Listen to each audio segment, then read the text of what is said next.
Good evening, everyone. Starting only slightly late this evening due to the long-running episode of Game of Thrones. Probably one of the best they've had so far. I hear it took 50 plus days of night filming in order to successfully get that episode out. Some people died that I expected to die. Some people did not die that I expected to die. But overall, it was a very gripping and entertaining video. I look forward to the next few episodes.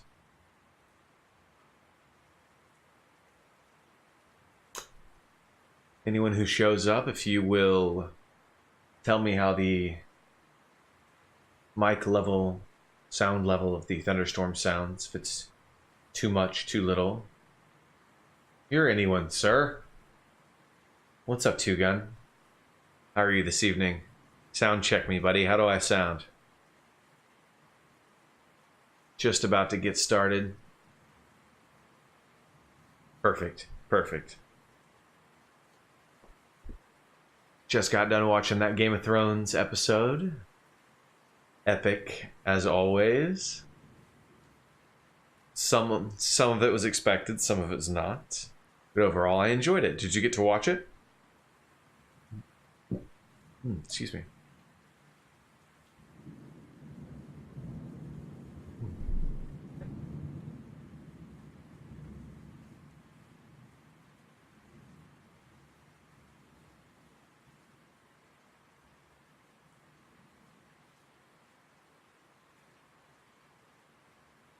All right. Start here in about 30 seconds. So, last time we awoke in the morning to our husband Michael showering. We checked out the house a little bit, looked around, researched everything, discovered that you can die in this game. Jericho, play someone.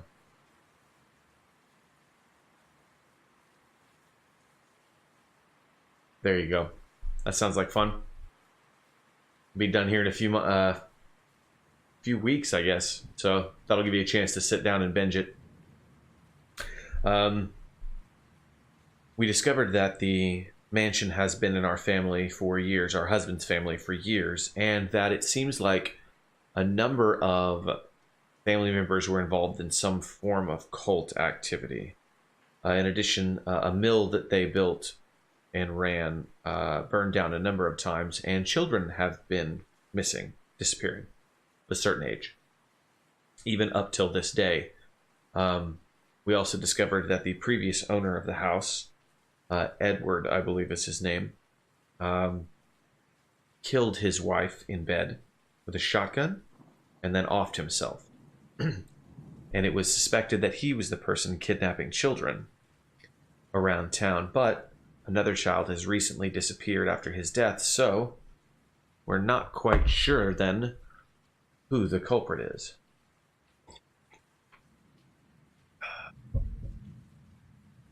We weren't able to explore the entire house. We found a safe we couldn't open. We found out that there is a locked door in the attic, and the key should be somewhere thrown in the water off Waitley Bridge, but as of yet, we haven't quite figured out how to reach that. So, after doing what we could in the house, we decided to explore the town. We found an old rundown church, which we are pretty sure was the site of the cult back in the day before they were arrested for being communists.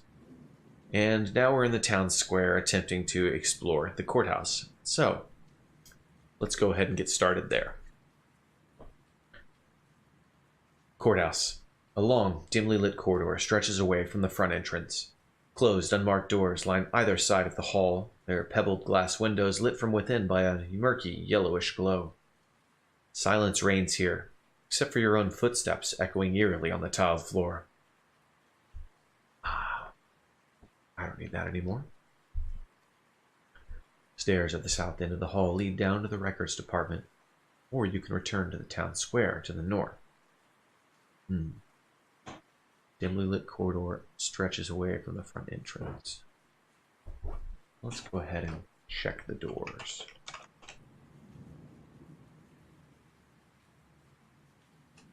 Through the pebbled glass, you can see a light on inside, but nothing else is visible.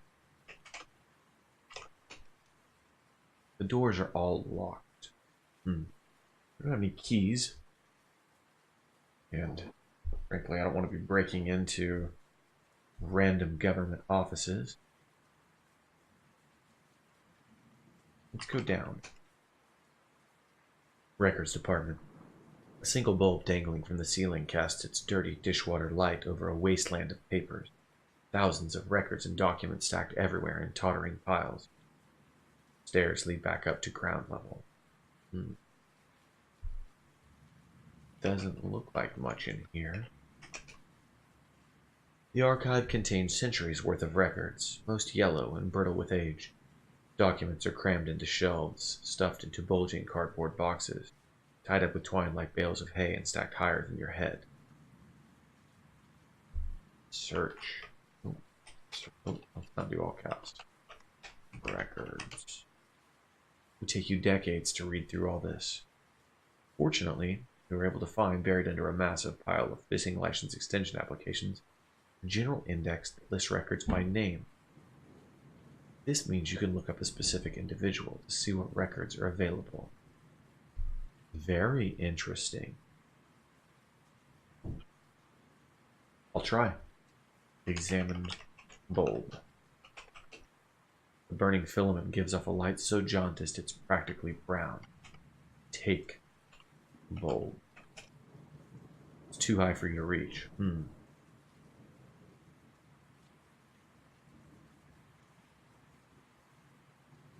Climb pile.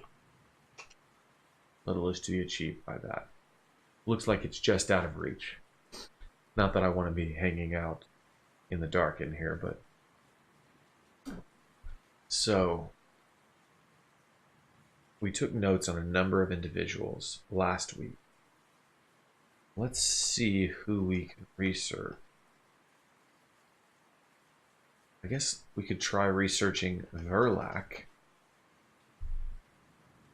Research Verlac.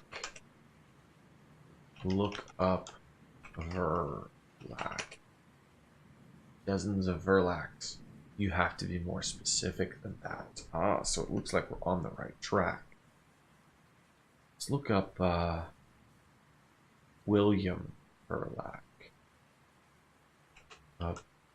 William Verlac. After a fair amount of digging, you finally managed to uncover the records for William Verlac. Born June 22nd, 1954, died September 18th, 1956. Your death certificate lists the official cause of death as failure to thrive. It looks like it was scribbled hastily in a different handwriting than the rest of the information on the form.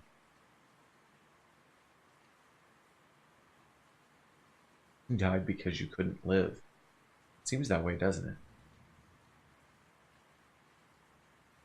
Let's look up Edward.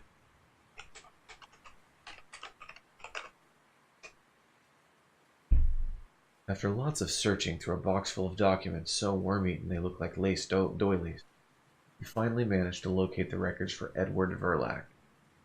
Born June 7th, 1959, died March 14th, 1997. The death certificate lists the cause of death as suicide. He was the one that killed his wife. Alright, so I don't want to have to switch back and forth, so I'm going to copy and paste these.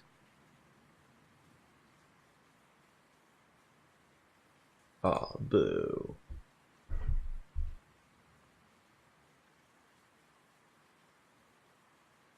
It's Wilhelm Elijah Heinrich Mordecai.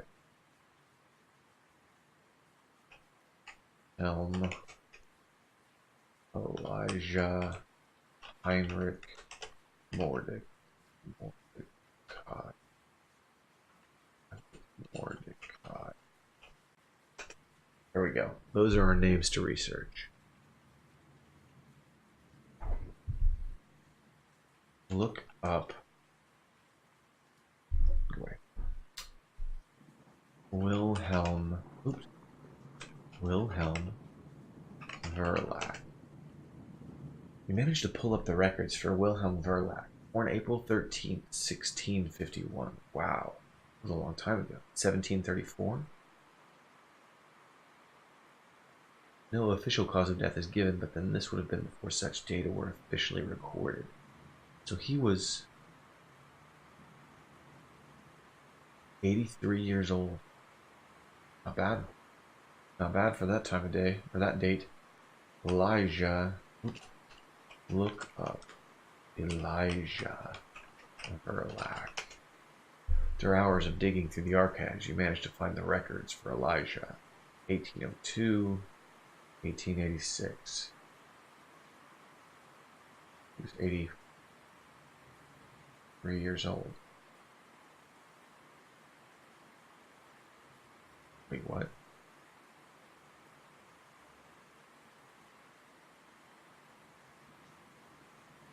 Were they both 83 years old when they died?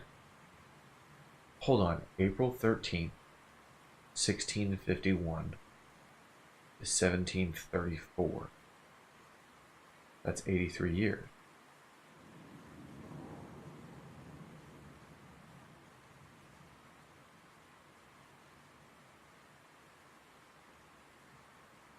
And there, hold on.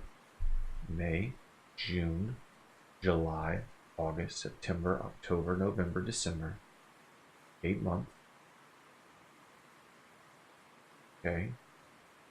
July, August, September, October, November, December, January. Well, number of months is different, but they were both 83 years old. That can't be coincidence.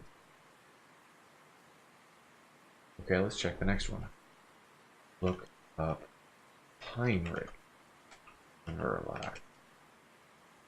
After a fair amount of sifting through the shells that had been organized since the Taft administration, we finally managed to locate the records for Heinrich Verlac. Okay, that had to have been coincident then, because 1734 to 1802, that's what? 68 years old. Okay. Okay. Look up Mordecai. I hope I spelled that right. We'll find out. Verlac. After quite a bit of searching, you managed to pull up the records for Mordecai. 1886.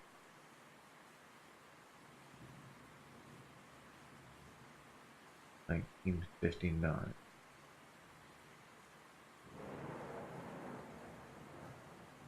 Wait a second. Wait a second. Hold on. So Wilhelm, born and dies, and he died the same day that Heinrich was born. Heinrich dies the same day that Elijah is born. Elijah dies the same day that Mordecai is born.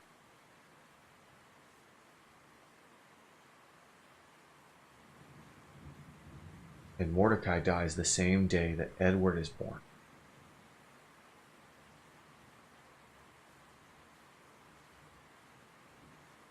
Wait, what?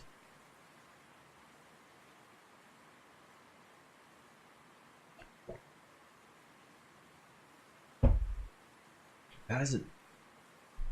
So... that's gotta mean that they're all the same person?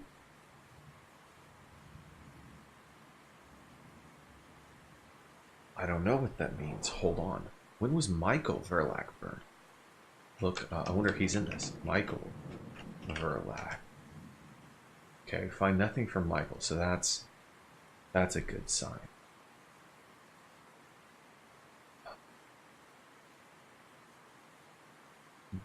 Look up Daryl Beasley, maybe? Look up.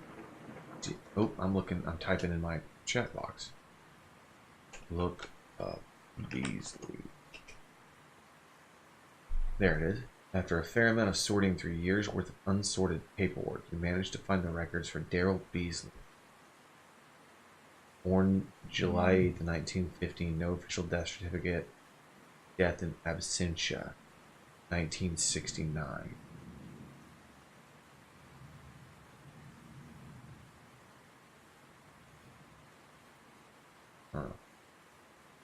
Okay. But how old was he when he disappeared? Because I'm willing to bet he was 9 years old when he disappeared. And the reason I say that is because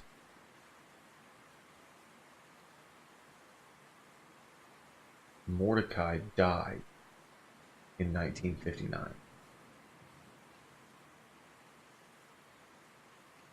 I'm willing to bet he disappeared. All right, I'm going to keep that to myself because I have thoughts. I have thoughts. Okay. Sergeant Biedermeier, look him up. Look up Biedermeier. I bet I didn't spell that right. Look up Biedermeier. Yeah, even if I did.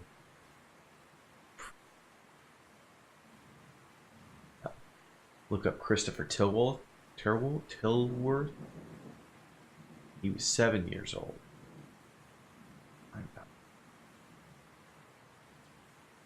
Look up Tilworth.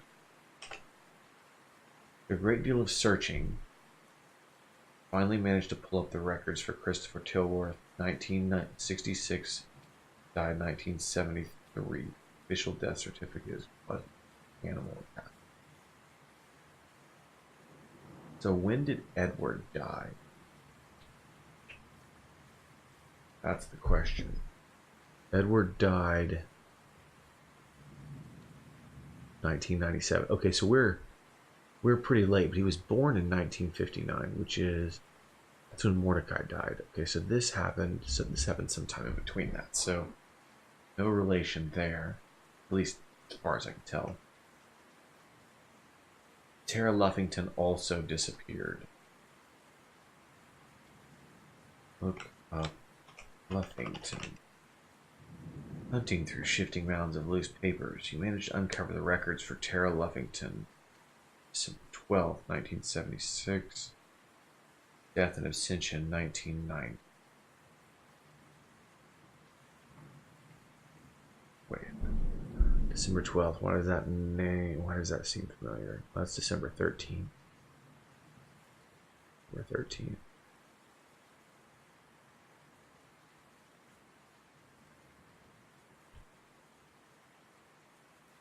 I don't know. Curiouser and Curiouser, my good friends. Okay. Julia Gwendolyn Ward. That is.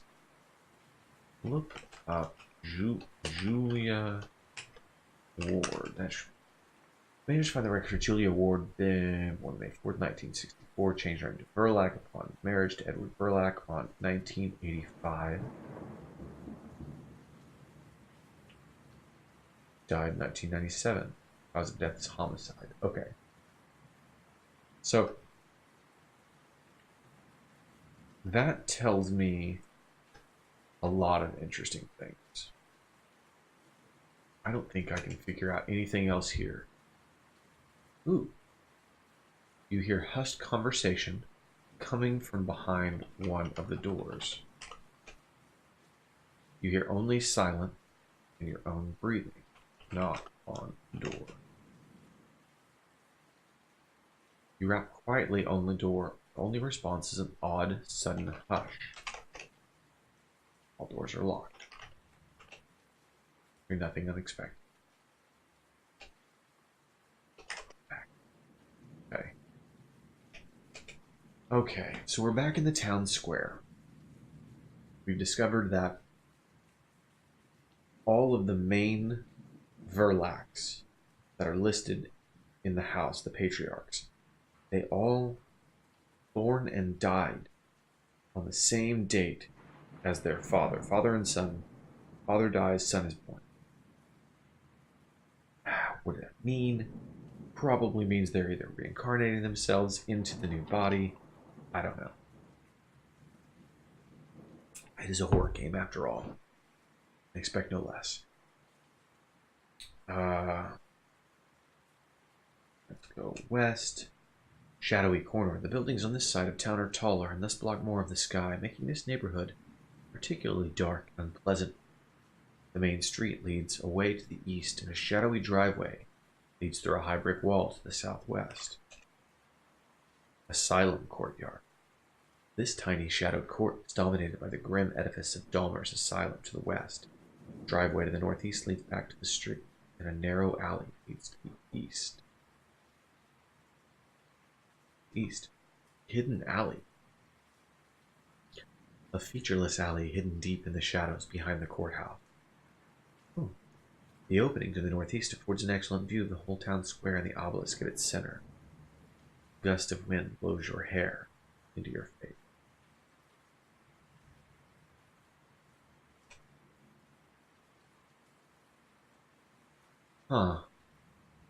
So, if one were to want to watch, they could stand there. Okay.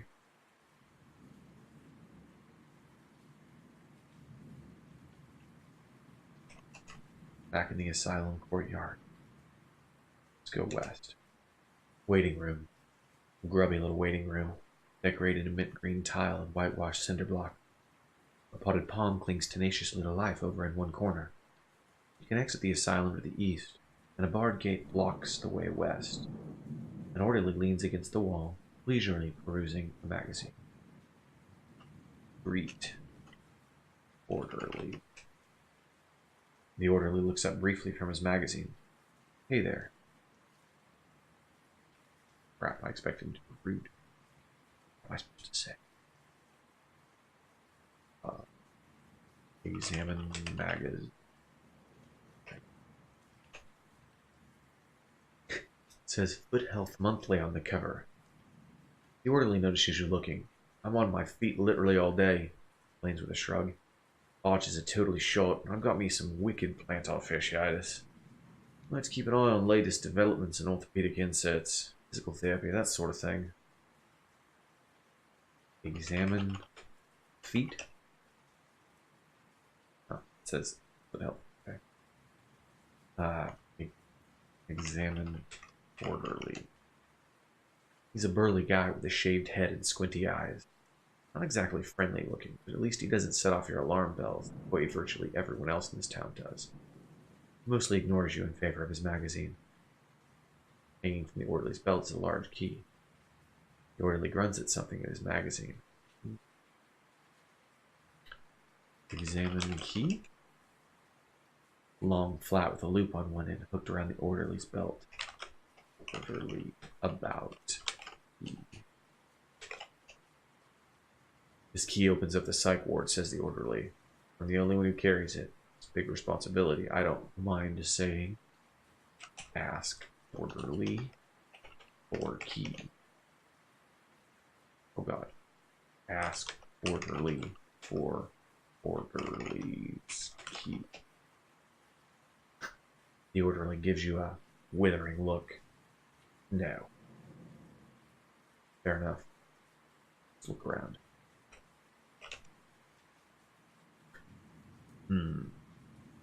Potted palm. Examine palm. The consumptive-looking plant probably hasn't been watered in weeks, yet somehow it still possesses a certain grim vitality, and even, here and there, a hint of yellowish-green color. I'm not entirely sure you should interpret this as an object lesson, redemptive, persevering, or as a foreboding insinuation of dark necromancies best left hidden. Okay. Don't I have some water?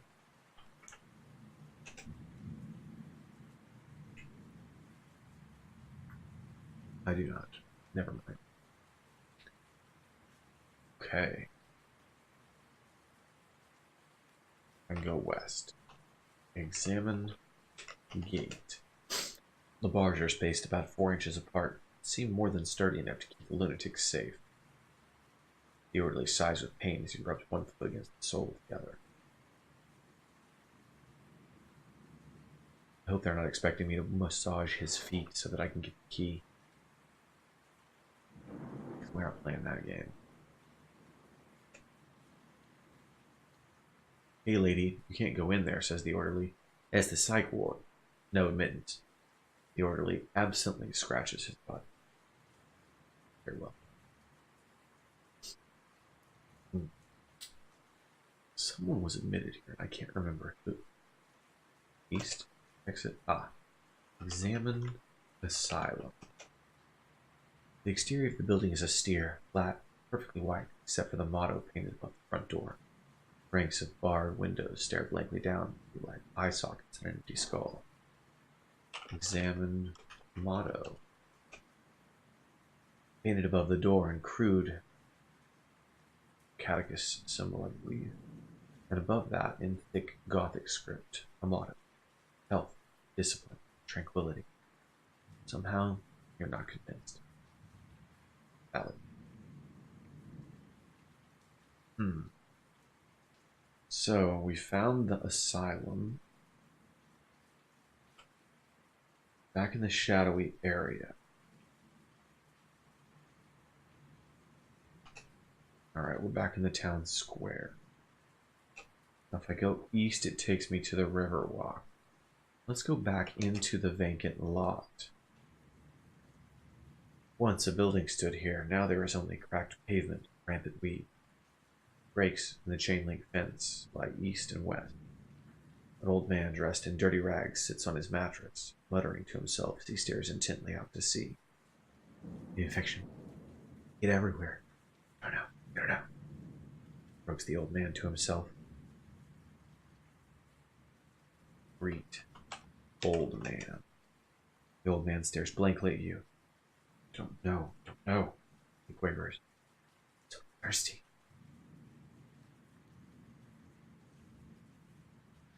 I wonder if he's a drunk. Once this pitiful creature might have been a man of health and dignity, that alcohol and mental illness had dragged him down irretrievably to degenerate squalor. His clothes are filthy tatters, his hair is matted, knotted mess. The stench of booze and urine surrounds him. He sits on his mattress, seemingly oblivious to you or the rest of the world. That's where he'll stay until either death or the next drink comes around. Should probably go to the bar. Let's go west, and then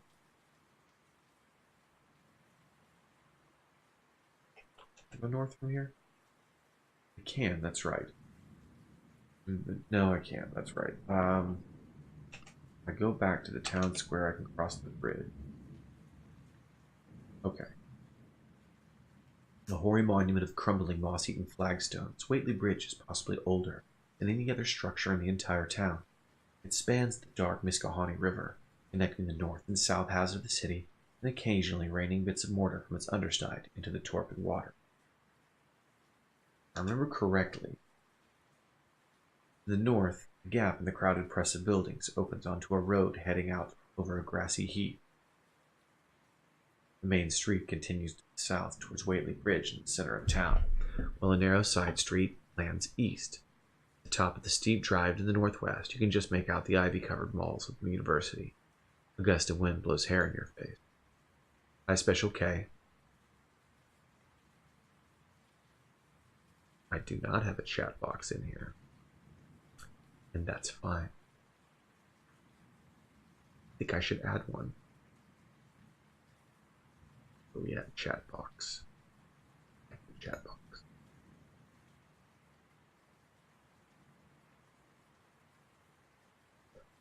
There. Now, How are you tonight, Special K? Thanks for joining us.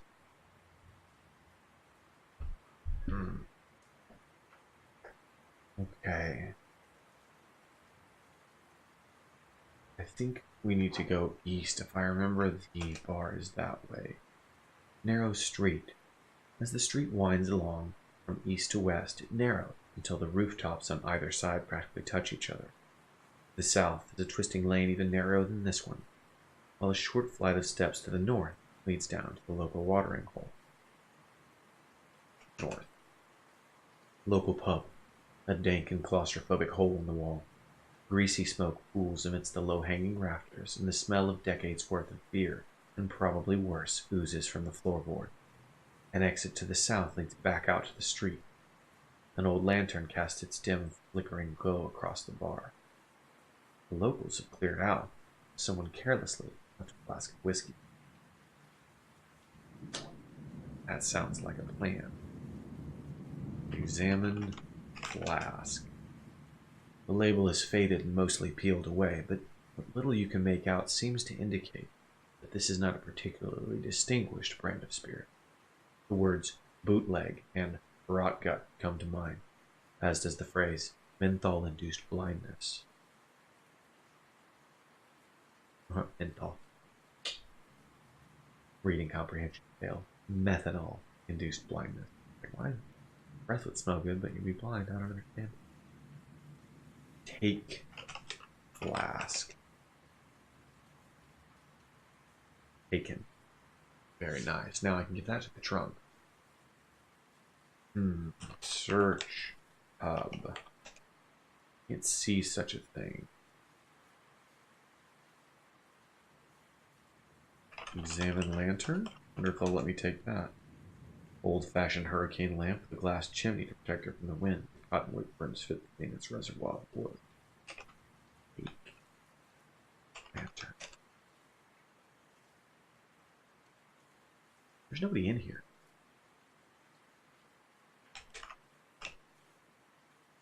Huh.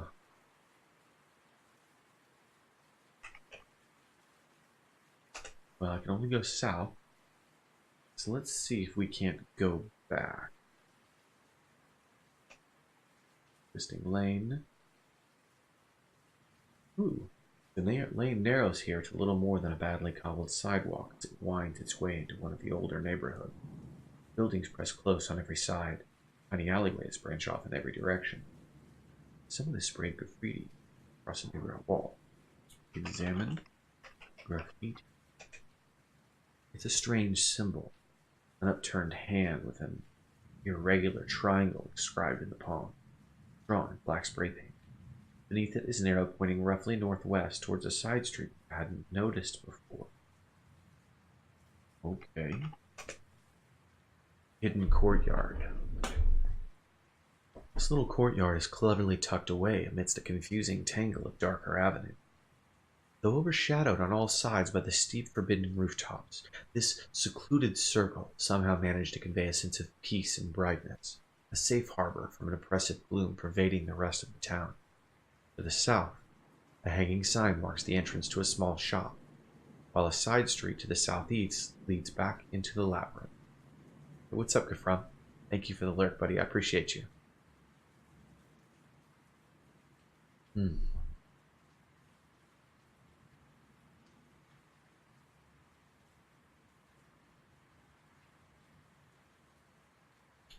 Interesting. So this has a feeling of safety. Side street. So let's go to the south. Curiosity shop. A warm and pleasantly dim light suffuses this cozy little shop. The shelves are crammed with odd knickknacks and peculiar merchandise.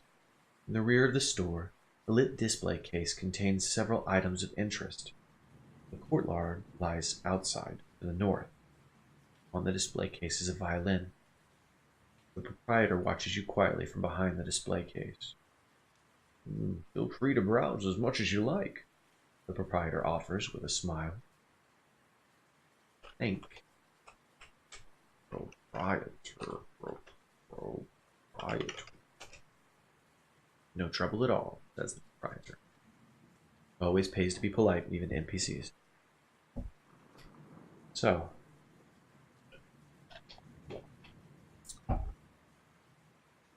ask proprietor about violin. Oh, this old thing? A gift. The proprietor lays his hand on the strings, and his eyes, for a moment, seem very far away. A kind gift from an old friend. Examine violin. It's a beautiful instrument, its finish a rich chestnut color, its fingerboard gleaming ebony. The strings almost vibrate of their own accord as though aching to be played. Very nice. Examine display case. It's an ordinary glass-fronted display case.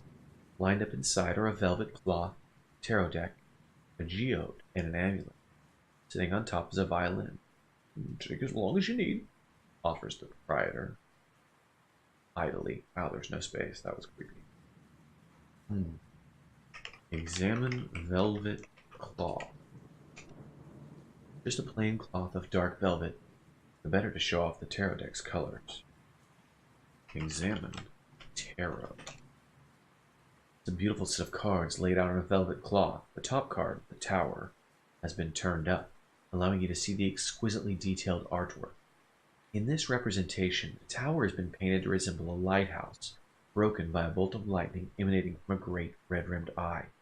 Two figures, a man and a woman, tumble from the tower's summit, cast lifelessly into the sea. Interesting. Ask proprietor about tarot. Yes, a rare piece of work, then. The cards are actually very delicate, thinly sliced ivory, almost transparent. The box is walnut. He leans forward, offering you a salesman's conspiratorial wink. They say, he whispers, that this very deck was used and endorsed by the infamous medium, he frowns. Not Blavatsky, the other one. What was her name? Anyway, it is said that by shining a light through the cards and projecting the image onto a wall, you may open gateways to other worlds. Not that you'd want to, necessarily, he adds, frowning down the upturned card. Buy tarot. You have no purse and no money. Seem to have planned this poorly. Ask about tarot cost.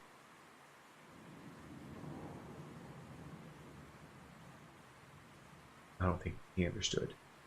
The tower is a rather grim card, of course. A catastrophic change, disaster, and overturning of all you once knew. Pryor smiled. Good thing we don't believe in that sort of nonsense, do we? What else is there in here? Examine case. A geode. Examine geode. A hemisphere of rough gray stone, about the size and shape of halved cantaloupe. Holy crap. In its center is a glittering forest of violet crystals, thousands of sparkling, faceted stalactites and stalagmites inside a cave of colored glass. Ask the proprietor.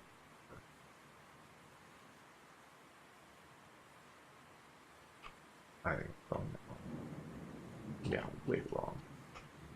About geode. Nice, isn't it? Beams the proprietor.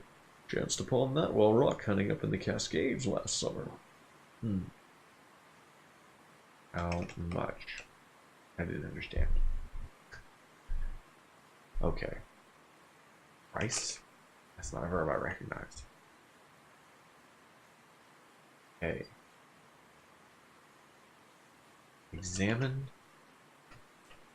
amulet.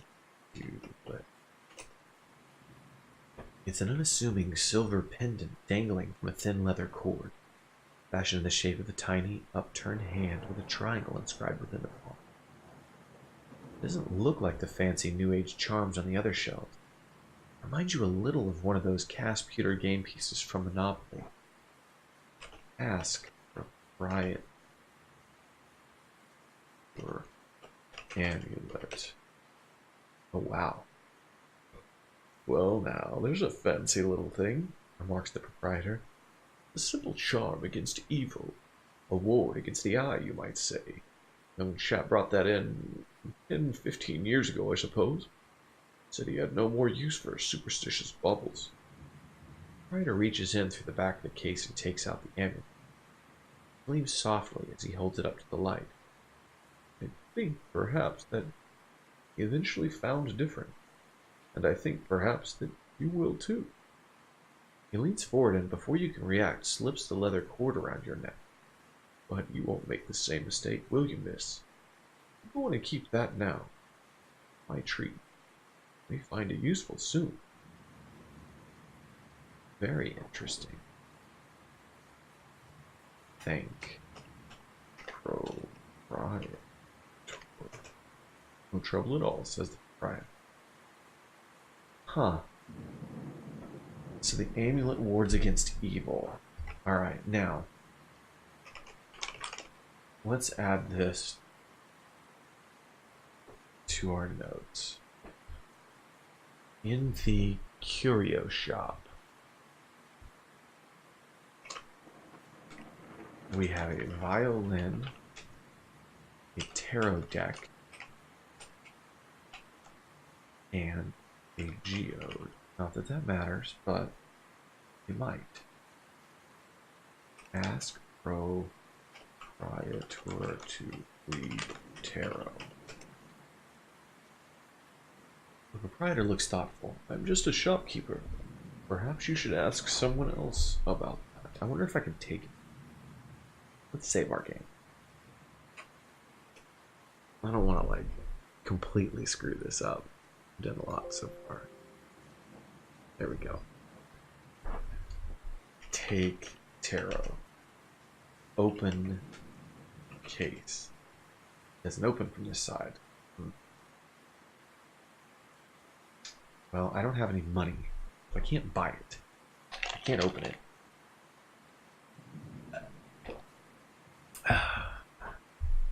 So, I say we leave.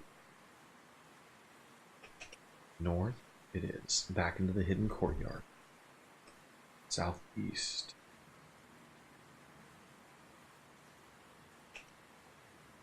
You make your way through the dark, tangled streets, ducking under a low archway, squeezing through alleys so tight that your shoulders brush the damp, crumbling mortar on either side. At one point, you're sure you hear the faint sound of someone playing a violin, but after a moment, it's gone. You take several blind turns and suddenly find yourself back at the narrow street. As the street winds along from east to west, it narrows until the rooftops on either side practically touch each other. Whoa. How did we get here? It, like, randomly took us here. Let's see if we can get back to the bum and give him some alcohol. There we go. Once a building stood here, now there is only cracked pavement and rampant weeds. An old man dressed in dirty rags sits on his mattress, muttering to himself as he stares intently out to sea. Give old man whiskey. His eyes burning with greed, the old man snatches the flask from your hand, unscrews the cap, and upturns it in his eager mouth.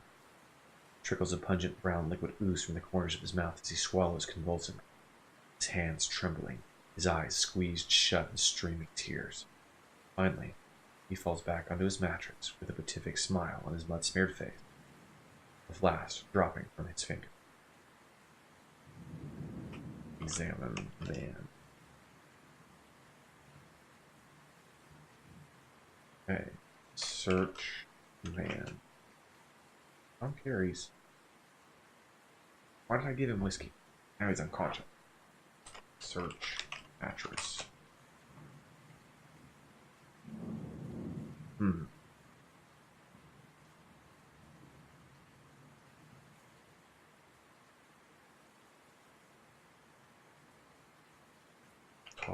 cartoon man. The old man sighs, and for a moment he looks and sounds relatively lucid. Yeah. I was a doctor once. A very good doctor. That was before Anna, Anna and little Edward, and suddenly he stops and will say no more.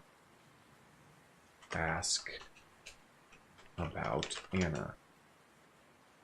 The old man looks wistful. Oh, Anna, she was such a sweet girl. She never deserved it. Never deserved it. She came to me when falters, and tears began to stream unchecked down his face. It shouldn't have happened to the girl. I tried.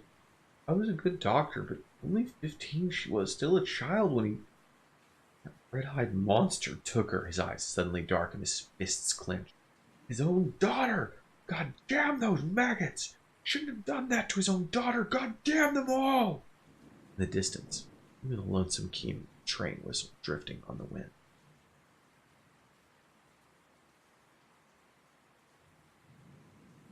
So Anna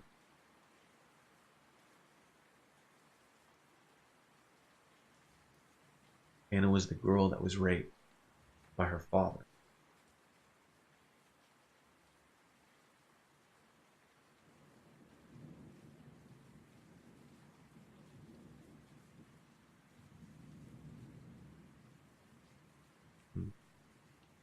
Ask about Edward. The old man lets out a vicious cackle. Oh, they got poor Edward, so they did. Maggots got him good.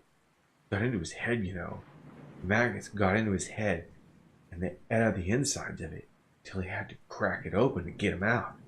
Oh boy. Suddenly he becomes somber. Oh boy. Delivered him, I did, Pulled him right out of his mama, spanked his little behind. I know.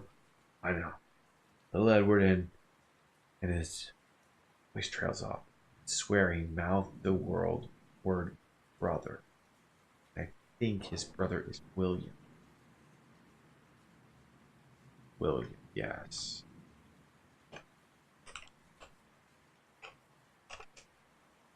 Oh god, that's a lot, okay? For a while, the old man simply stares down at his hands, limp and open in his lap. Then, drawing a deep breath, begins to speak. The first time his voice is steady. No trace of the alcoholic's craving wine. Yes. Little Edward had a brother, so he did. I know him. I know of William, so I do. Delivered the child. And Verlac was his mother. It was... He leans over and grips your arm with a hand that is suddenly steady and strong. It was her father's poison seed, you see. The evil bastard poisoned her womb and put a monster inside her. What she gave birth to, it weren't... God, when I held that abortion in the shape of an infant, that thing with its hooves and its writhing, all of its father's evil given flesh, except for its eyes. But its mother's eyes, its face was all the more dreadful. The old man shudders convulsively, and a while before he can speak again. Anna and I decided between ourselves we did. Her child. It lived for a couple years, but it was sickly and in pain. It'd never be normal or healthy. She brought it to me. I was her doctor, you see. I'd seen her through her child's birth, and she trusted me. And I put the thing down. Softly, without pain. I laid it to rest in the family crypt. And Anna thanked me for that, so she did. Family crypt? The old man falls silent. His wavering, bloodshot eyes wander out once more to sea. He's lost. Once again, the horror and pain of the memory can only be silenced by drink.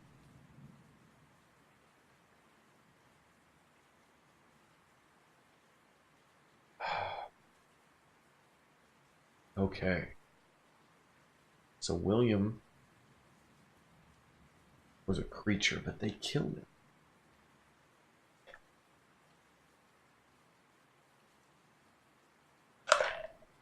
But Edward's the younger brother.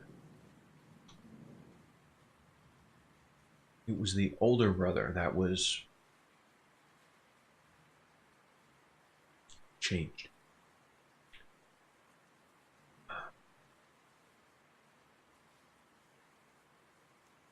They have a family crypt. I don't know where that is. Alright, I think I've gotten everything out of him that I can, so let's go west. No, east. East. Wharf. A ramshackle wooden pier extends several yards out into the ocean. Several fishing boats are tied nearby. The sea is calmer today. Quiet, slow creak of hawsers. Hollow slab of water against the hull. To the west, a path leads back to land. At the end of the pier stands a lone wooden post like a half-finished gibbet. Tied to the end of the pier, somewhat apart from the larger boat, is a small dinghy.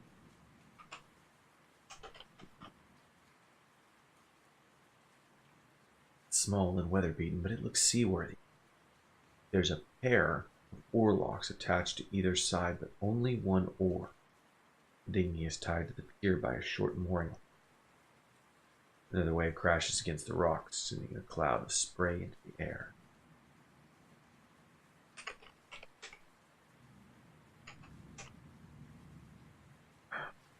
No, nothing of interest on the pier. I imagine I could find another oar. Use dinghy.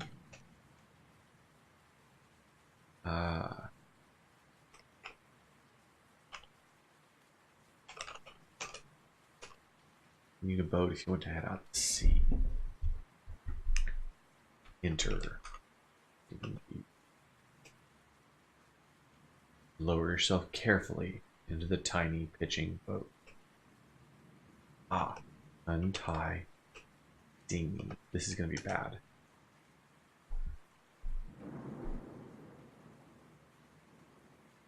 Yeah.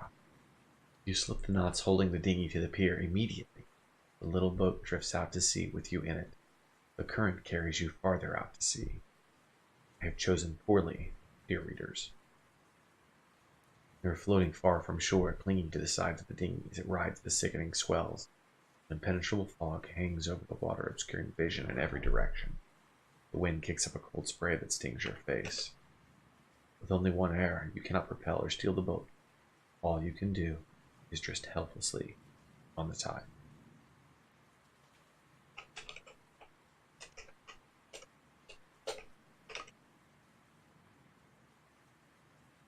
Well, wait.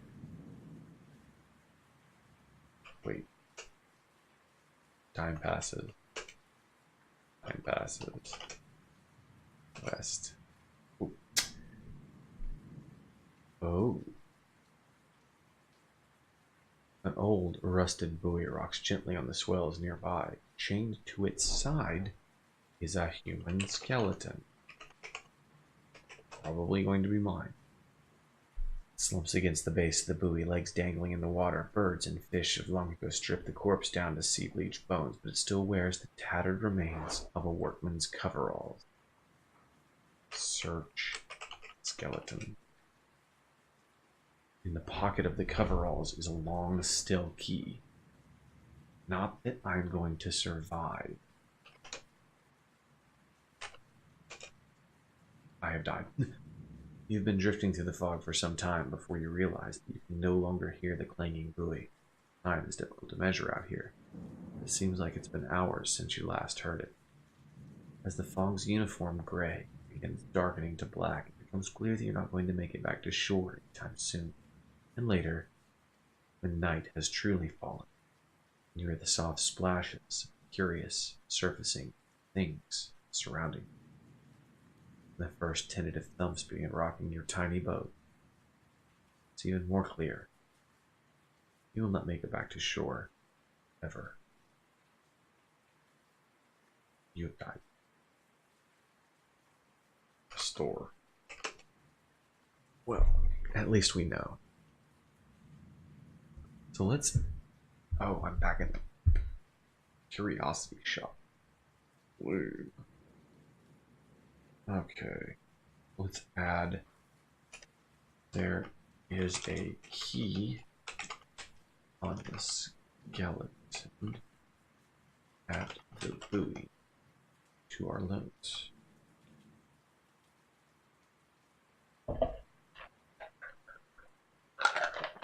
Alright, let's get things back to where we were. I can't believe I didn't save before I jumped in that boat. I'm silly. Be safe, says the proprietor. I'm going to take a moment and just get things back to where we are. We were. Oops.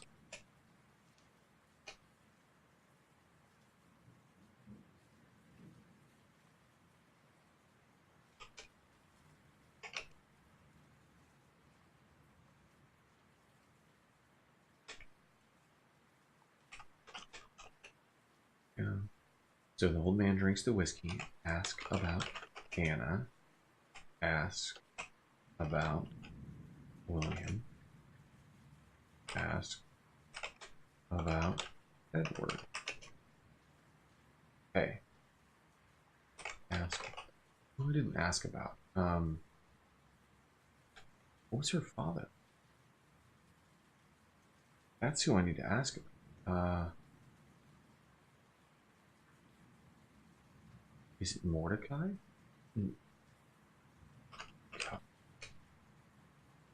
The old man grows agitated, beating on his own head with his fist beside himself with rage and despair. Don't say that name. Don't say that name. His father, her father, his grandfather, father and grandfather both.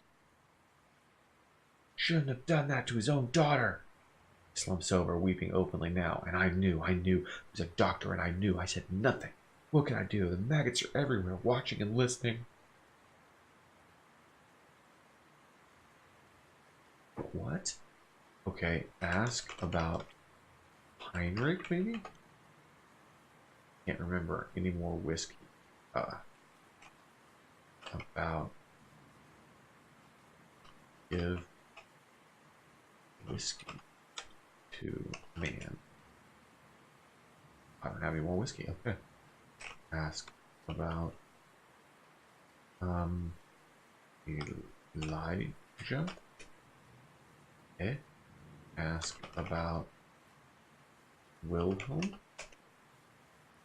Can't remember. I think I asked about all of them. So, I've gotten everything I can out of him. We know the wharf is to the east. Okay. Back to the west.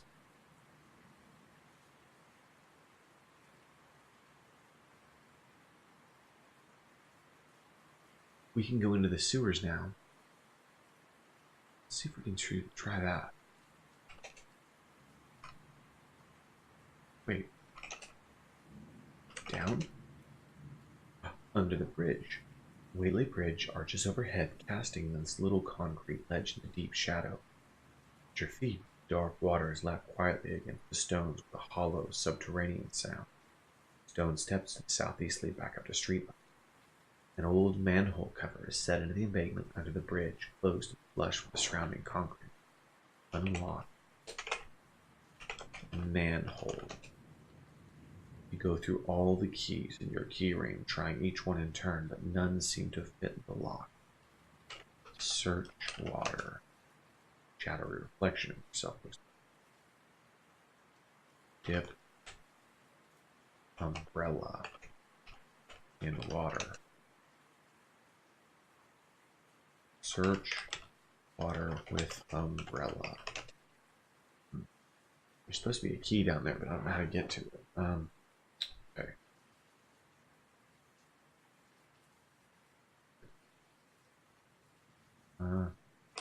South, east, west, north, north.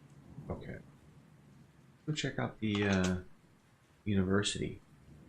The university campus huddles around this tiny cobbled court, isolated and serene behind ivy-covered wall. City streets lie southeast. To the west is the library. Forgive me. Evening to my viewers just joining us. Discovered some very interesting things this evening. Appears as though the Verlac family are all the same person throughout the year. Reading room. Most of the front area is taken up by reading desks, their green shaded lamps casting tiny islands of radiance here and there amidst the library's dim interior. Shadows roost beneath the high, vaulted ceiling, and whispers rustle at the edge of your hearing. An exit lies east, and a small alcove to the north houses the circulation desk. On the north. A high counter divides the reading area from the stacks. A small sign affixed to the wall next to the counter provides instructions for those seeking to check out books. On the counter are a service bell and a dog-eared register. Now, supposedly, we could figure out what book Michael was reading the other night. He seemed very standoffish when we were trying to figure out what book he was reading. Let's examine the sign. Read sign. It reads, "Please be prepared to show your faculty ID to the librarian. Books may not be removed from the library." That's unfortunate. We don't have an ID.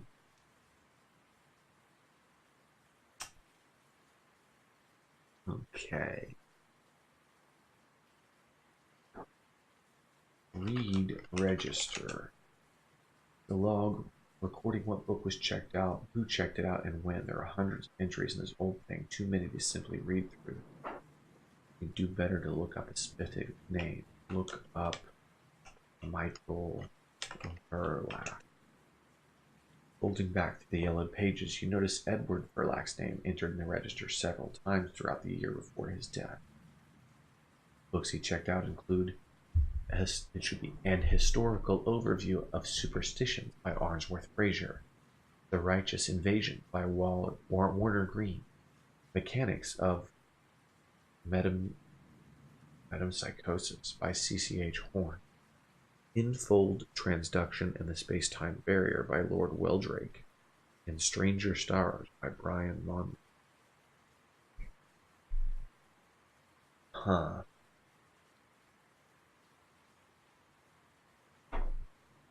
Wait, Michael's name isn't Verlac, is it? I don't think it is. Your husband's name is right on the first page. He checked out a historical overview of superstitions by Arnsworth Fraser. Oh, so he's going back through the books that he read. Ring bell. Ding. A moment later, a gaunt and fishy-eyed librarian silently emerges from the shadows behind the counter.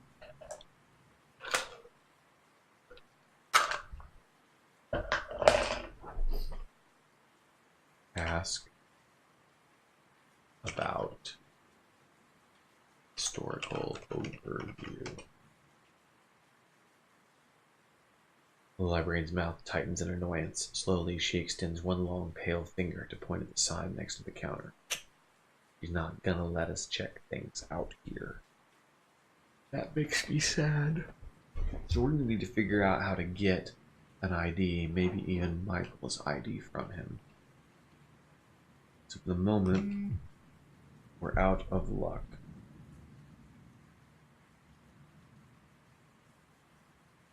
Alright. Let's go back.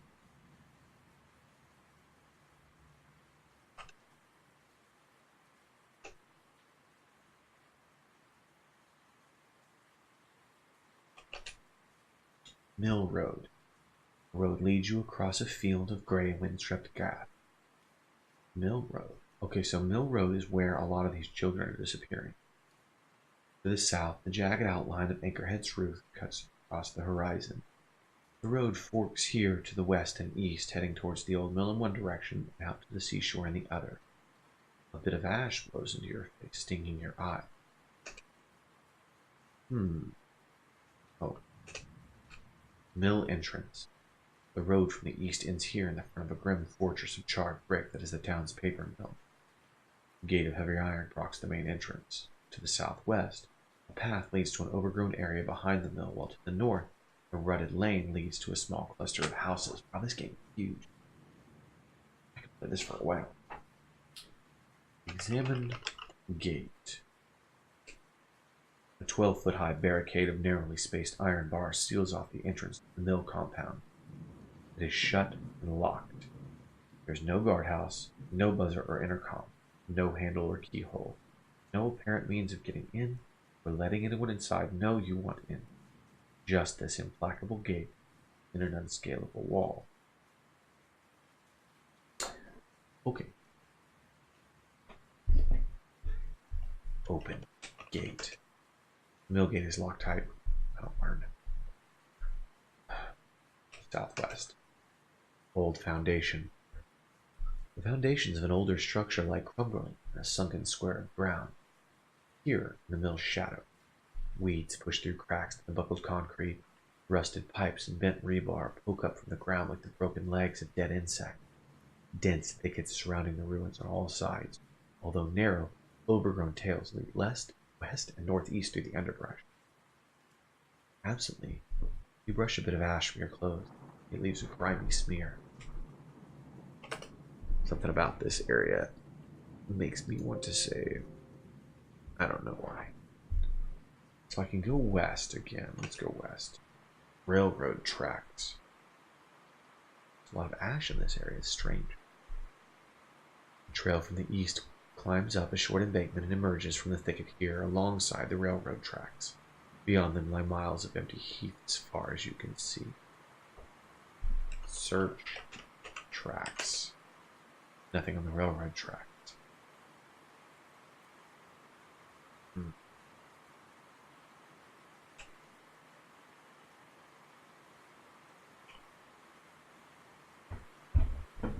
Search embankment. Nothing on the railroad tracks. Okay. The wind kicks up a small cloud of ash, momentarily choking you. The wind moans across the heath. Okay. Search foundation. Find nothing of value amidst the rubble. Interesting.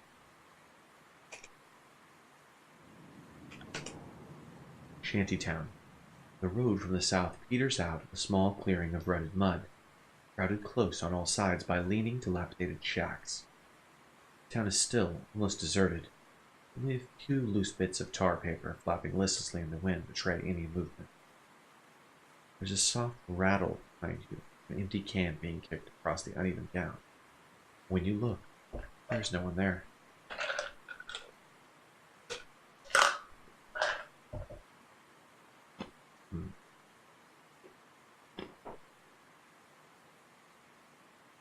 Examine shacks. The sagging hovels and bleached gray by rain and mud and pollution in the air. Here and there you spot a bit of color, some small attempt to humanize the place, a bright curtain behind a cracked window pane, or wilted flowers planted next to a warped, rotting front stoop. But by and large, this is a joyless place, decrepit and groveling under the shadow of the mill. A flurry of ash swirls about you for a moment, then scatters before the wind. Enter hovel, shack. Dozens of houses here. You might try referring to a specific address. Curtains twitch behind a grimy window pane. Is that a face pulling back in the shadows? You're not sure. How do I find anything here? Examine window. Panes are cracked and coated with flimsy ash that seems to cover everything here. I can examine the ash. The ash drifts gently down from the sky like gray snow, coating everything within a thin layer of soot. You spot a pair of lean, mangy dogs worrying at some refuge by one of the shacks. As soon as they notice you, they slink away. Absently, you brush a bit of ash from your clothes. It leaves a grimy smear.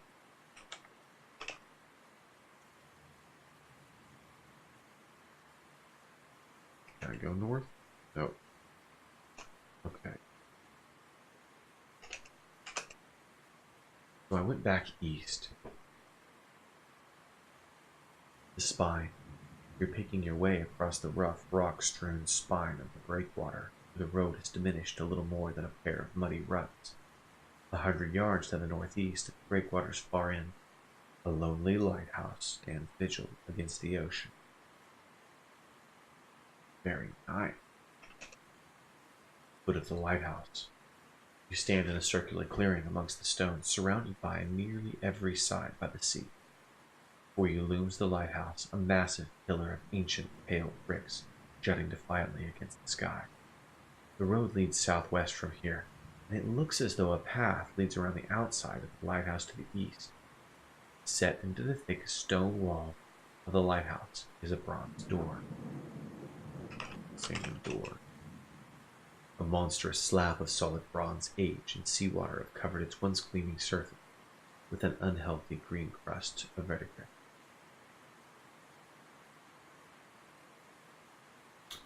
Open the door. You go through all the keys on your keyring, trying each one in turn, but none of them seem to fit the lock. Ooh, okay. I have a lot of keys, and I don't know where any of them go. I found one somewhere. I don't know what it goes to. Rocky spur. A tiny spit of stone, barely large enough for you to stand on, juts out from the end of the breakwater. The hungry sea laps at your feet, surging over the rocks and trickling down into the crevices. In the southwest, an uneven trail leads back around the lighthouse. A strange patch of turbulent water disturbs the waves about 20 feet or so beyond the end of the breakwater. You hear the lonely clanging of a buoy, somewhere far out to sea.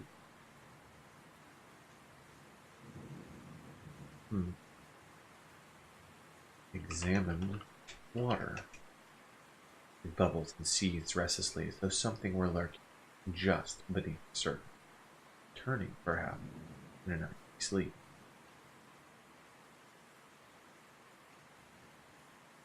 Go east? Swim. You would surely drown. Take rock. Are far too heavy to move. Okay. Go west. Southwest.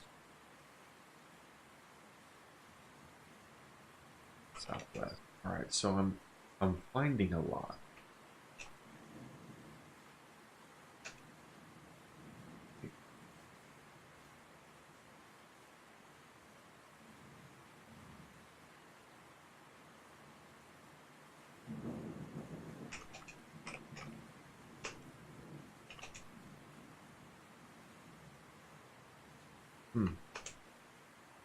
Okay.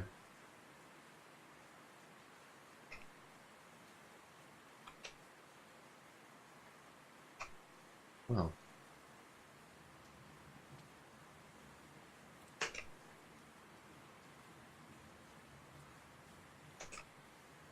Outside the real estate office. A grim little cul-de-sac tucked away in one corner of the claustrophobic tangle of narrow twisting avenues that comprise the older portion of Anchorhead. Like most of the streets in this city, it is ancient, shadowy, and leads essentially nowhere. The lane ends here at the local real estate office, which lies to the east and winds its way back toward the center of town to the west, a narrow garbage-choked alley open to the southeast. Grayish light trickles in through the drawn blinds. The office is quiet, deserted. A narrow staircase in the back leads up to the file. The glass-paneled door to the west is open. Sitting on the corner of the paper-strewn desk are a telephone and an answering machine. I don't need anything there.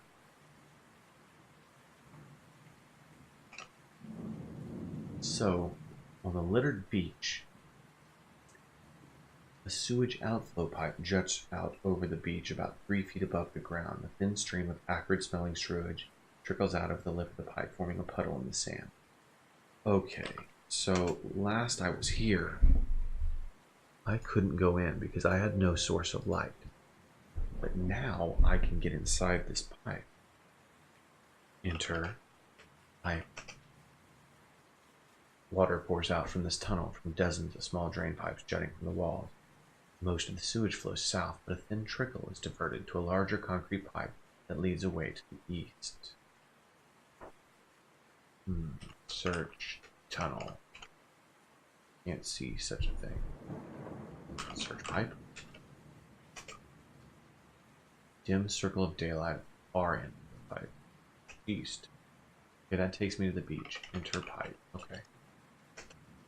So, I go south, flooded passage.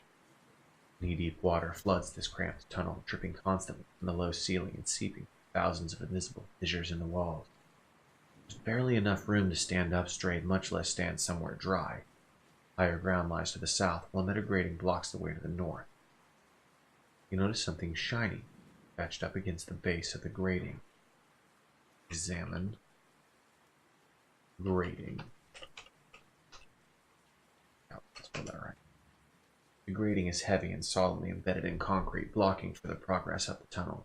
Bits of filth and slime, brought down by the water, cling to the bars. Examine. Shiny.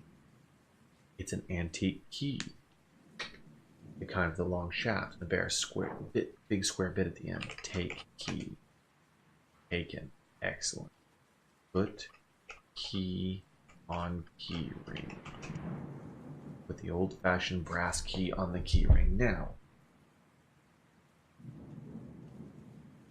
It is entirely possible that key is the key that was thrown in the river.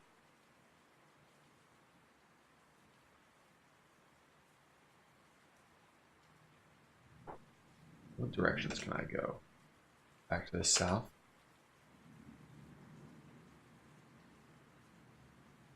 Interesting. I didn't come this way.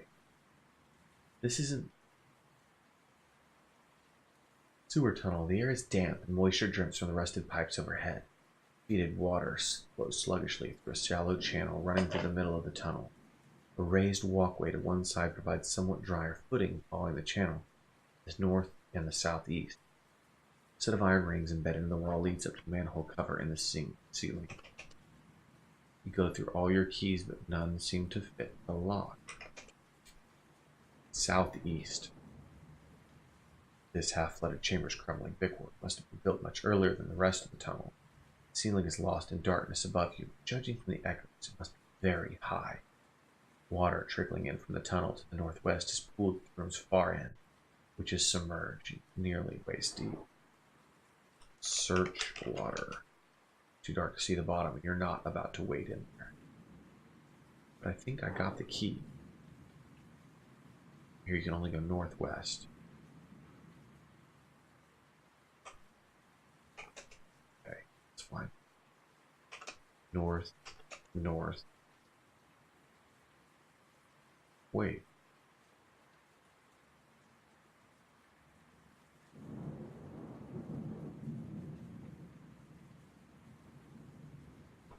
But I came in here, and now I'm blocked. Move. Great.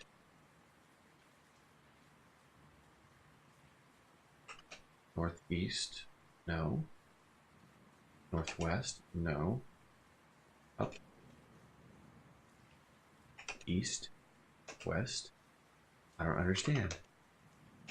Because I got in here from the north.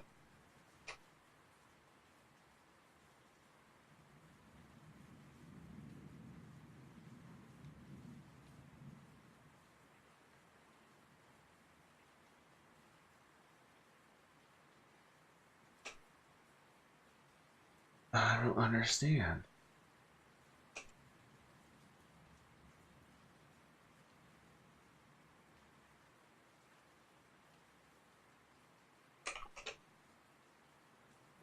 Voluntarily swimming in sewage is not one of them. So now we have a problem. As far as I can tell, we're stuck.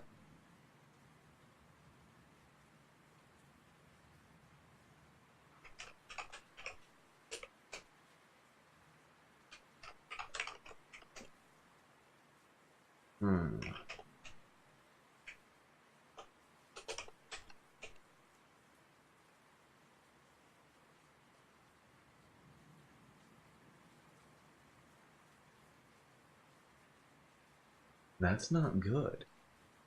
So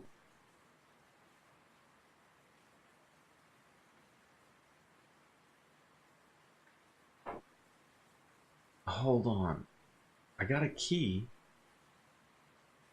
I don't understand. Wait a second. Northwest. Up.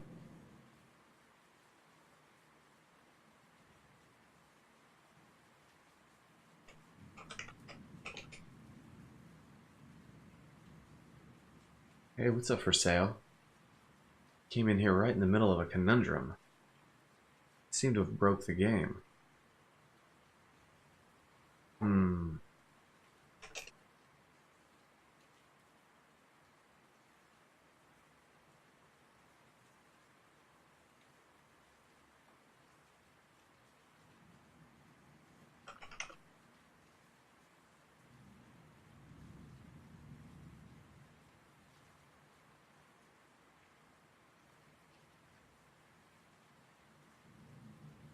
I have broke the game.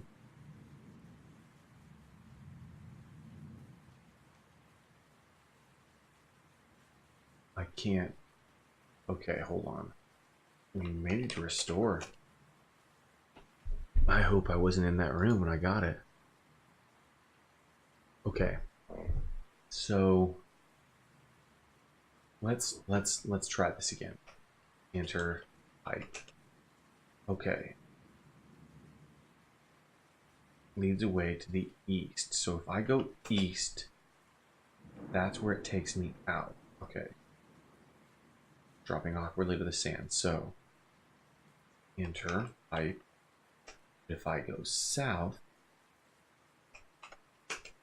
that takes me to a flooded passage.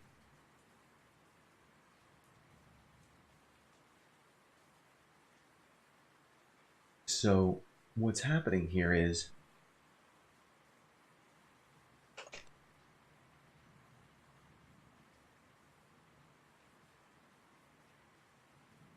it's allowing me to go south, but the grading is blocking me from going back. So I'm glad I saved right before then. So I have to restore. It sucks because there's a key there that I want, but I can't get it yet. Okay.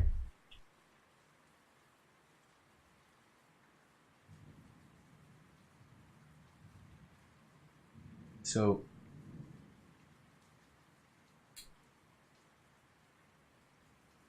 we've done a lot, but we haven't really made it that far. Amulet, wedding ring, lantern. I do have a number of keys, but I don't know to what. A large number of keys. Let's see, I have examine key ring. Old-fashioned iron key. So the old-fashioned iron key, I don't know where that goes to, and I found that in the house.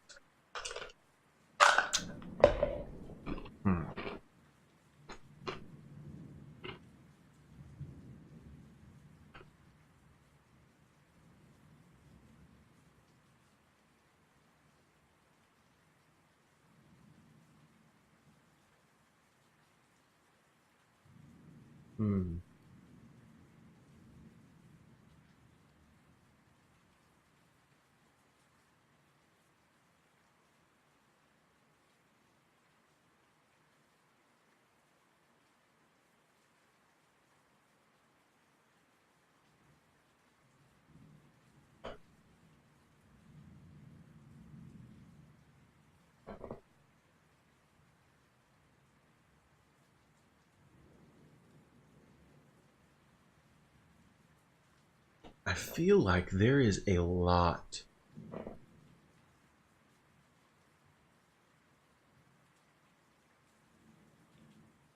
A lot that I missed at the house. So, here's what we're going to do. We're going to go home.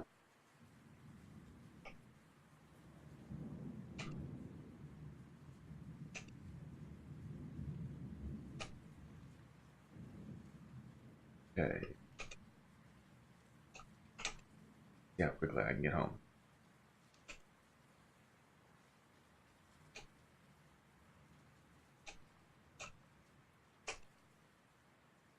It's funny. So if I go through this, it randomly puts me in different places. go.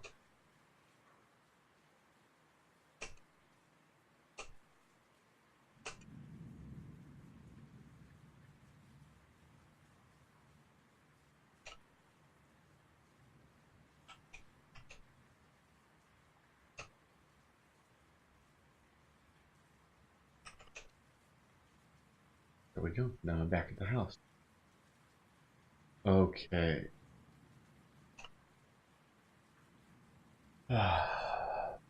Deep staircase leading up to the second floor.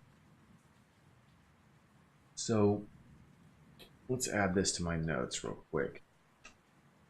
Need to get ID card from Michael. Need to open safe. Let's see, what else? Need to figure out how to get. I don't know anything else right now. Oh, there is a key in this. There's a key in the sewer under the manhole. Need to find 4.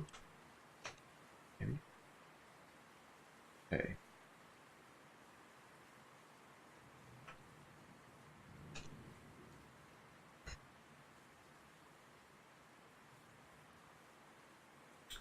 Nothing in the sitting room. Searched around in here. Torch from the fire glares down at you with unnerving zeal. Something in the gallery. A long room paneled in dark wood with narrow windows on either end letting in little natural light. Paintings line one wall mounted beneath small shaded lamps that would illuminate the canvases nicely if only electricity were working. Examined paintings.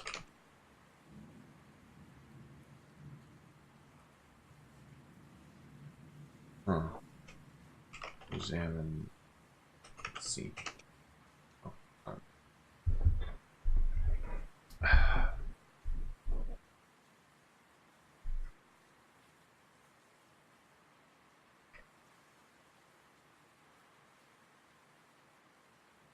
East. Back hall. North.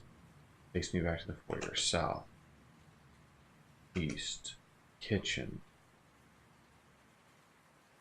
Back door. South. Let's see what's out here. Back to the house disappears and integrates to the southeast. Let's go there. There we go. I don't know why I didn't go that direction earlier. I think I was afraid that scariness might get me. Family plot, moss-lined tombstones, many of them broken off and leaning crazily like an old man's teeth, woke up from the soft, mulchy earth. The trees press close around this quiet enclave of death, leaning together over your head as if sharing secrets. A gap in the undergrowth provides an exit northwest. In the middle of the clearing stands a crumbling mausoleum, its heavy iron door nearly obscured by thick draperies of ivy. Now, I imagine the key that I have opens that door. Because it's iron, and I think my key is iron. That's how they're gating things off. Open the door. You unlock the door with the old-fashioned iron key. You open the door. Nice. Enter. Door. In the crypt, the musty smell of decay grows stronger as you descend. The air is frigid down here. The walls are damp and streaked with mud and lichen, and worse thing, pale, swollen roots push through cracks in the masonry. The smell of corruption almost overpowering. Stairs to the north lead back up to the surface. The walls of this chamber contain dozens of wide, shallow niches. In each niche, a coffin. One in particular catches your eye. A child's coffin, tiny and built from cheap pine.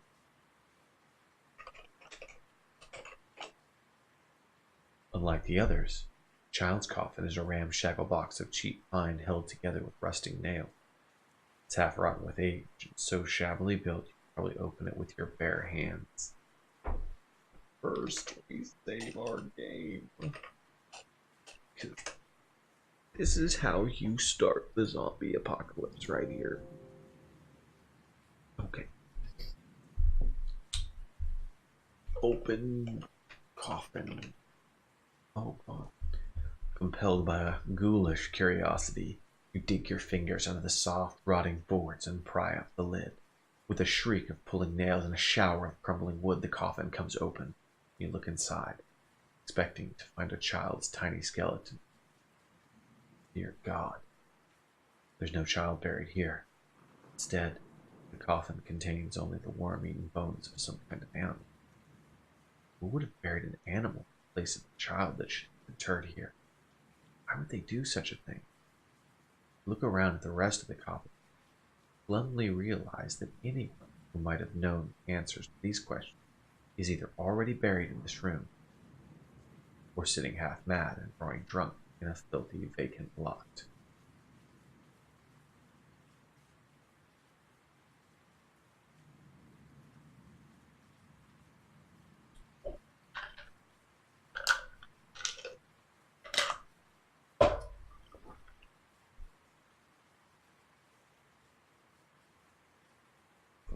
I don't think that is an animal.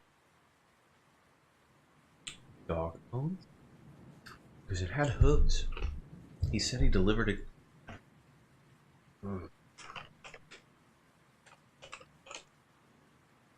In the child's coffin is a dog's skeleton. Take. The skeleton is in pieces. Parts of it crumble even as you touch it. Only the animal's skull seems reasonably intact.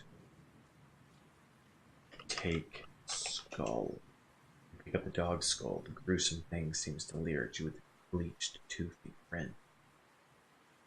Okay, now it's time to go.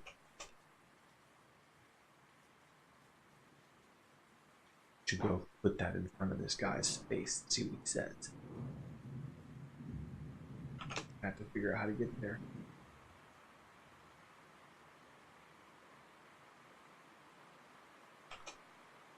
Nice. West. West. North. North. Okay, cool. Okay, so northwest. East, north, east. There he is. Okay. Old man dressed in dirty rags sits on his mattress, muttering to himself. He stares intently out to sea. Take blast, just in case. You never know. Show skull to man. The old man starts visibly. You show him the skull. What do you mean, showing that to me? He asks. Where'd you find it? What are you implying? The old man hugs his knees and rocks back and forth. Ask man about skull. You don't know. You don't know, hisses the old man savagely. I was there. I was their doctor. I put that poor creature out of its misery for her, you understand? William's dead and gone, and it's his bones that's in that coffin.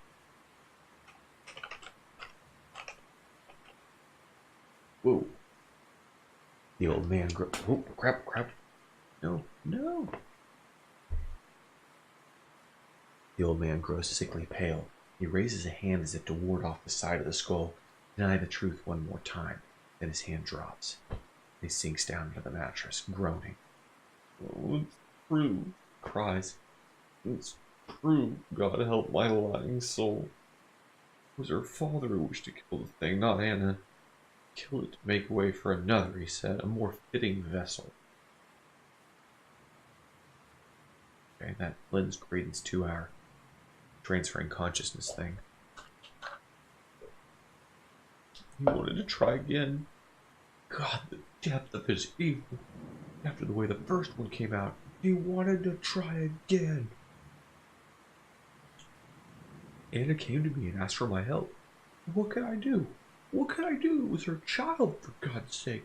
No matter what else it was, she could barely lose it. I took it to the woods, south of town, and left it there. We weighed the coffin down with the carcass of the dog to fool the father. The old man stares at his hands in broken despair. Then our father, he did what he did again. That was Edward. Hannah was never the same after that, and she died only a few years later. And William? William's still out there. The blood of every child taken is on my hand. I couldn't bring myself to put it down all those years ago. That's what's been killing kids. He sits up suddenly, fastening on you with a sick, pleading look. I told you too much now, he whispers desperately. They'll know. The maggots will find out for sure. They'll find me, even in my hole, they'll find me. He lets out an eye-watering and pungent breath. Perhaps it's best they do. I've spent so long drowned in my sins. Perhaps time's come to pay for them at last. Don't do me no good no more, he says, holding up a little copper key. And yet, he closes his fist around it again. And yet, maybe there's a way. They say there's ways to protect yourself. Wards versus evil eye and such. The old man stares greedily at the amulet around his neck. Perhaps I could get me one of those. Now the question is,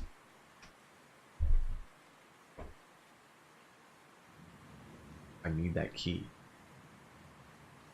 Give man amulet. Thank you kindly, miss. You're a generous one, so you are. Grins the old man as he closes his grimy fingers around the charm. Here you are, he says, tossing the copper key. I'll pray it does you good. Daggers to his feet. I'll be getting on then. If I can make way before nightfall, perhaps I'll be out of their reach before the maggots come out. He wraps the leather thong around his hand, closing the charm in his fist, and turns to you one last time. Don't let him find you, he says earnestly. Get out while you can. If you stay, they'll track you down eventually. It's the blood sea. Smell it so you can. He always turns to his blood. And then he shambles off, up the riverwalk towards the town square, his shadow dragging along behind him. Looking to the sky, you realize that the sun is nearly set. Talking to the old man for much longer than you thought, it will be dark soon. The wind moans around eaves and over rooftop as though beset by troubling dreams. Pretty good. I think we've made it to the end of the day. Very nice.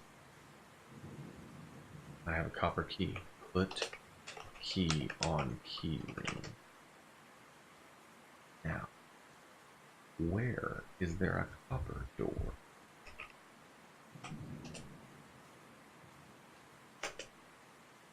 Oops.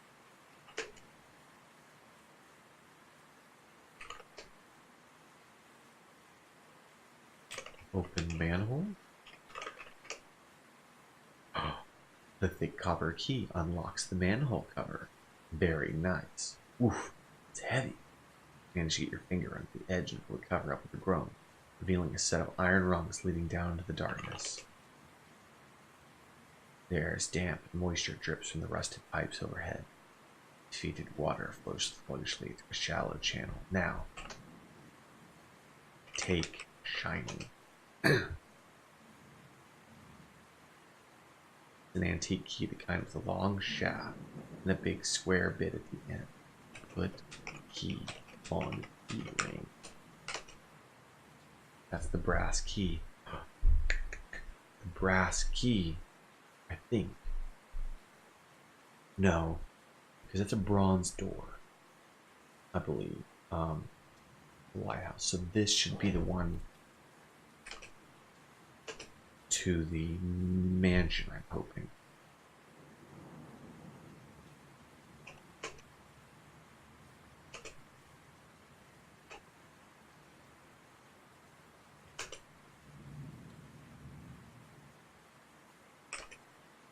Okay. We enter the foyer. You call out to let Michael know you're home, but no one answers. The house is still, hushed. Trickles of unease crawl down your back like centipede legs. Michael isn't here, you realize. The house is empty. You're alone.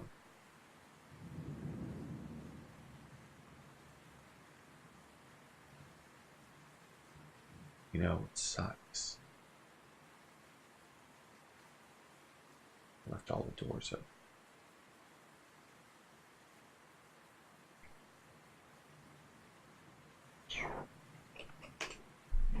Which means William could be anywhere in the house.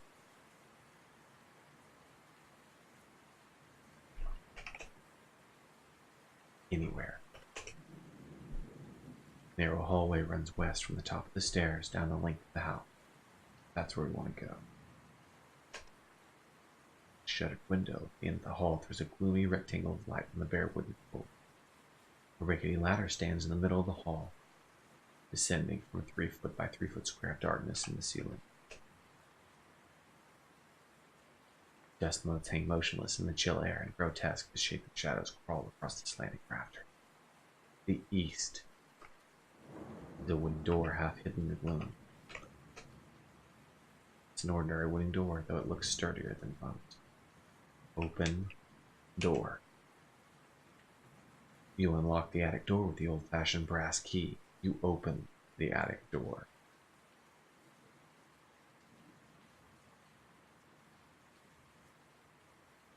Weird noises on the other end of the house. I don't know what it was. Oh. Attic cell. An austere little cell off the main attic. The tiny shuttered window high up on the north wall. Pile of moldering straw in the corner, and what looks like pencil marks on the lower part of the wall suggest that someone lived here once, or possibly was kept here. Search. Straw. You gingerly poke through the filthy straw. Underneath the thickest part, you discover a tiny gold Sam locket. The oval-shaped locket is held shut with a tiny clasp. Open locket. You take it, revealing the picture of a young woman inside. Oh. So we found a locket earlier in Anna's room. And Anna. Hold on, I need to add that to my notes because I'll need to look her up later. Anna. Verlac. So Anna had a picture of her child. And William had a picture of Anna. Examine the picture. The young woman, a girl really, older than 16 or 17, which would make sense because that's when she died. Her pale, fragile face is framed by dark, straight, mousy hair. She seems to stare at you with an expression of haunted resignation.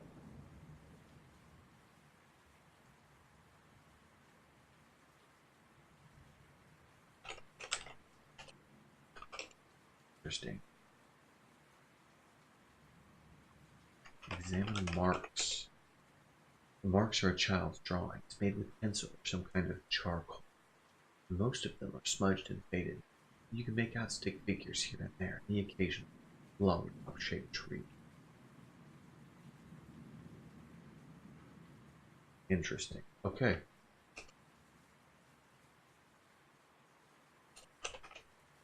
I'm worried about going to sleep here alone. I don't know where Michael. I can go check Michael's room. Okay, since he's not here. South.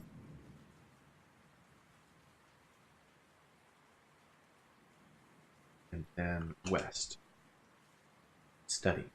This room adjoining the library is small, cluttered. though in a comfortable, lived-in sort of way. A writing desk sits under the window, and a large ornate fireplace fills the northern wall. Michael's laptop sits in the middle of the writing desk, humming quietly to itself. Sitting next to it is the cryptical harmoniacon. Harmoniacon? I'm not going to type that. Cryptical. Full title is Cryptical Harmoniacon, a guide to the atonal servitor. No author is listed anywhere on or in the book. Its leather covers are worn and cracked, the metal corner fittings tarnished, pages yellow and brittle. So my question is this.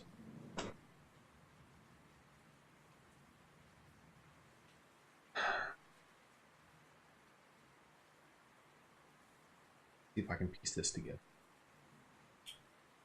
100 years ago, there was some celestial event, a comet or something, and it was devastating in one form or another. And either people worshipped it or they were afraid of it. We don't really know. But I believe something happened to the Verlac family. Now, from there,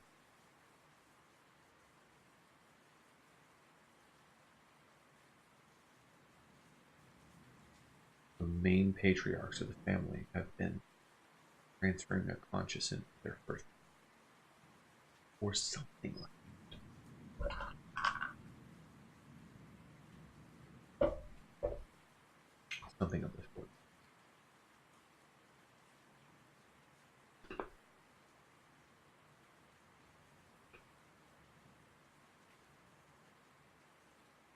Here's my problem. How does Michael fit into all? How does Michael fit into? How's he related? He's a Verlac, but in what way? I don't know my last name. I need to think about that. Anyways. Search. Rip. Oh. You open it and start reading. The greater portion of the book is written in an incomprehensible, flowing cipher. However, the margins of several pages are glossed in English.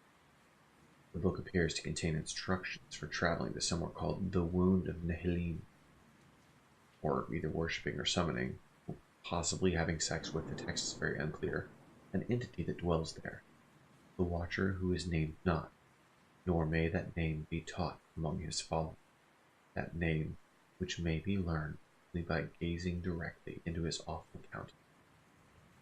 The specific details involve a ritual used to open a one-way portal into Nehilim, allowing the magician to enter or, more likely, throw some hapless soul into its chaotic and blasphemous depths. The ritual has something to do with music. It requires the magician to attune the boundary pillars according to the vibrations of the resonant harmonica. After that, the rest, by only the barest contrast, nothing, pure raving. Boundary.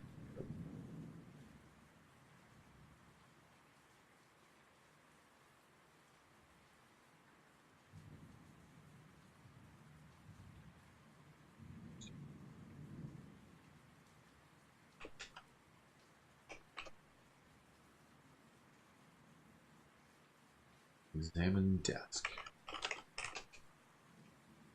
It's an ordinary writing desk Michael brought from IKEA. No drawers or secret compartments that you're aware of. Search desk. Michael's laptop. Examine laptop. The top of the line model. Sleek, lightweight, very fast. A real status symbol. Aspiring writer. Who wants to look as though he might stop whatever he's doing at the drop of the hat and suddenly hack out a best-selling novel? Well, you've got to witness Michael do this. Make a nice gift to celebrate his new teaching position. Computer's on standby mode, blank except for a single window, suggesting a 4-digit user passcode. Well, crap. That's unfortunate. I don't know what the passcode would be. The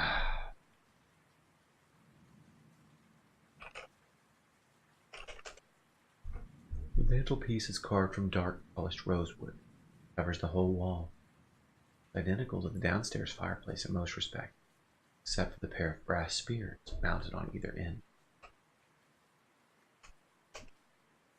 You see the room behind you in distorted miniature, your own face swelling and stretching comically across the sphere's reflective circle. Looking closely at one of the spears, you can make out smudged fingerprints marring the otherwise immaculately polished brass.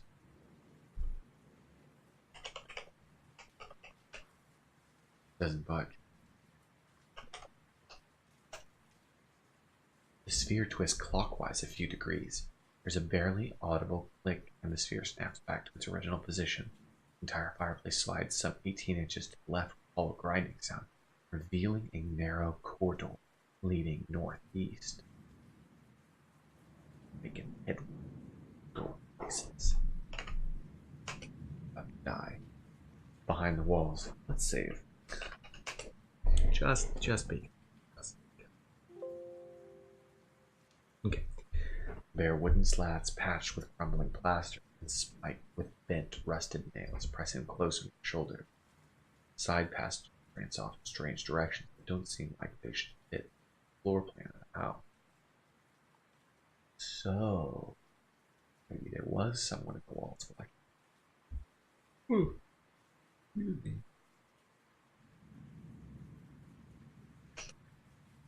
Passage doesn't seem to go in that direction. It doesn't seem to be following the shape of the walls as you remember them. I'm not even sure which floor you're on. I went east and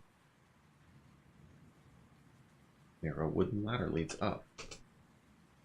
Observatory. Going by the view through the dingy skylight over your head, guess that you're inside the cupola of the roof of the house. The room is tiny and cluttered with worn and faded astronomical charts covering every wall. A ladder leads down through a hatch in the center of the room stands a large mounted telescope pointed almost straight up through the skylight.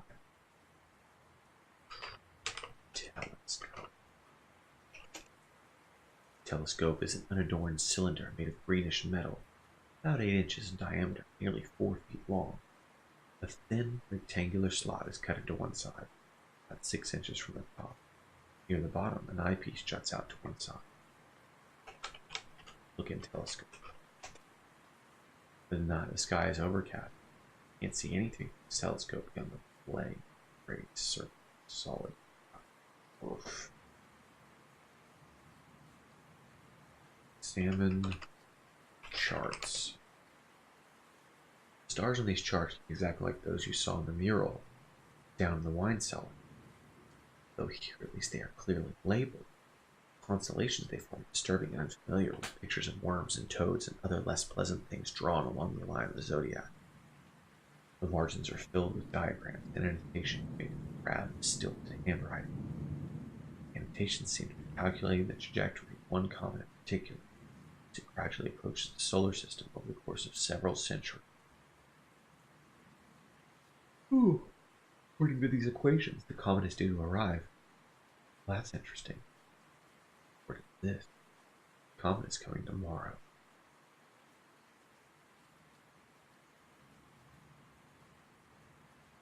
Okay.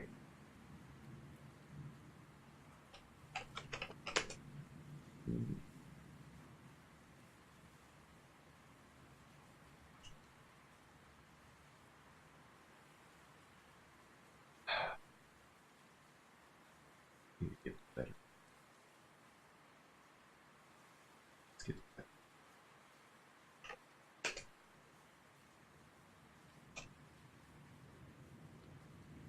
You notice a small hole about halfway up one wall. Just a little hole, slightly too small to put your finger through. Look through hole.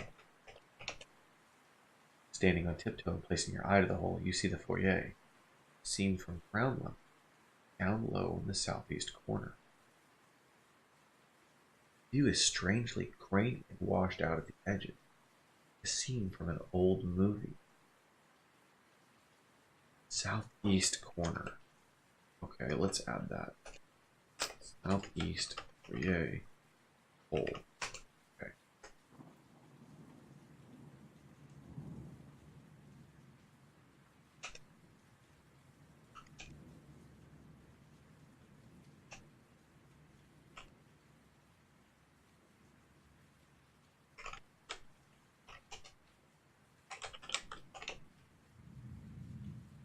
Whoa. Through the people, you see a wine cellar seen from high up on the south wall, bleached and grainy like before. What did I get here?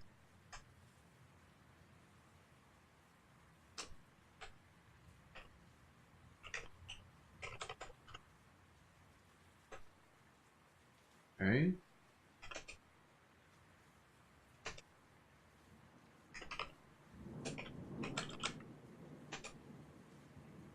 Sitting room seen from high up on the south wall. In fact, I'm pretty sure you're looking through the eyes of the portrait hanging over the fireplace. So someone's been watching. Who? Was it Michael?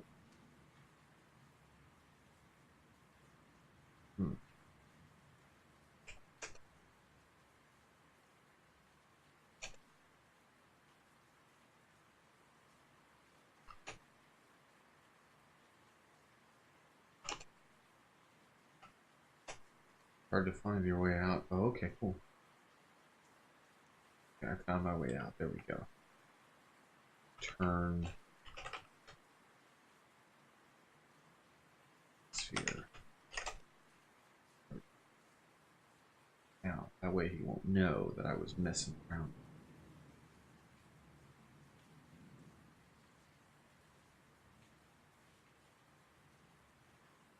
So the problem is I need a code to his laptop. I need a code to the safe. I have everything I need a code to the safe. I think this stream has gone on a little bit long. So we're gonna save. We'll start this back up Tuesday night. I feel like we've made really good headway. And I hope I have at least relaxed you a bit. So, for those of you that came and hung out, thank you very much. I appreciate you. Tomorrow night will most likely be me by myself, so I will probably continue on with Layers of Fear. But until then, everyone have a fantastic night, get some rest, and try not to think about the thing that's been standing over your shoulder while you've been listening to this all night. Probably won't hurt you. Night.